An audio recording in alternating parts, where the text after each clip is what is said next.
और चलिए अब एक नजर the untold stories of Modi पर।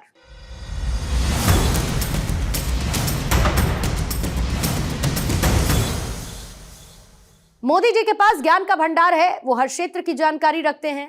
एक बार मैंने उनसे पूछा कि राष्ट्र अदृश्य है मगर अखंड है, इस वाक्य का क्या मतलब है, और उन्होंने इसे विस्तार से समझाया। यह कहना है गुजरात के आरएसएस कार्यकर्ता अवधूत सुमंत का।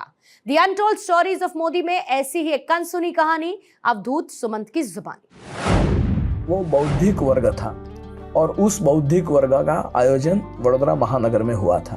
तो महानगर का बौद्धिक वर्ग खत्म होने के बाद मैंने सुदर्शन जी को सवाल पूछा कि सुदर्शन जी, ये आप राष्ट्रपना इनविजिबल है मगर इटर्नल है, ऐसा उन्होंने हिंदी में कहा था कि वो दिखती नहीं है मगर अखंड है। मैं नरेंद्र जी को रिक्वेस्ट करता हूं कि आप जरा ये तरुण स्वयंसेवक को जवाब दीजिए। नरेंद्र जी ने कहा कि भाई, राष्ट्र एटले तारा शरीर जेवी संकल्पना छे।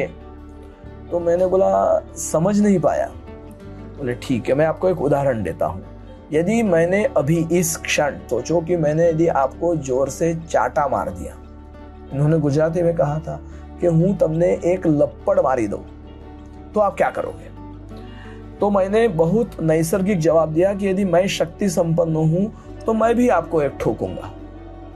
तो फिर उन्होंने कहा कि मैंने आपको वाक्य कहा था कि राष्ट्र एक शरीर की संकल्पना जैसा है।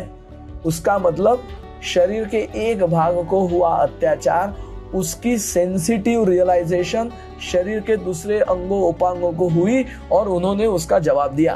तो यदि आसाम में, कश्मीर में किसी नागरिक के ऊपर अत्याचार हुआ और देश के दूसरे लोगों के अंदर उसकी भावना या तो उसकी वेदना नहीं हुई, तो समझो राष्ट्र पुरुष का चेतना तंत्र काम कर नहीं रहा है।